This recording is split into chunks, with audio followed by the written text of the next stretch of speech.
நண்பர்கள் அனைவருக்கும் அன்பான வணக்கம். அடியேன் ரேணுகா தேவி கணேஷ்குமார். இந்த வருடம் 2025 மே மாதம் 14ஆம் தேதி குரு பகவான் ரிஷப ராசியிலிருந்து மிதுன ராசிக்கு பயிற்சியாகி இருக்கிறார்.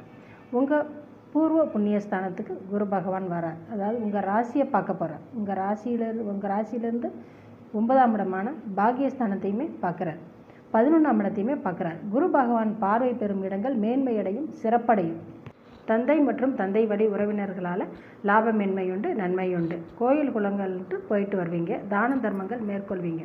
11ஆம் இடம்ங்கிற லாபஸ்தானத்தை பார்க்கும் பொழுது உங்களுக்கு அனைத்து வகையிலுமே லாபமேன்மை உண்டு. வெளிநாட்டில் சென்று வேலை பார்க்கக்கூடிய அமைப்பு ஏற்படும்.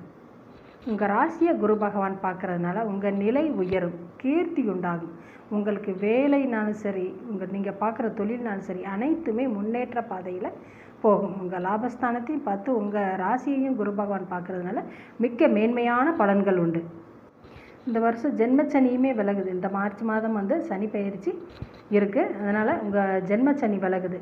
ஜென்மச்சனி விலகி உங்களுக்கு ராசிக்கு 5ஆம் இடத்துல குரு பகவான் உங்கள் ராசியையும் 11ஆம் இடத்தையும் 9ஆம் இடத்தையும் பார்க்குறதுனால மிக்க நன்மையான பலன்கள் உண்டு. குழந்தைகளுக்கு மேன்மேலும் வளர்ச்சி உண்டு.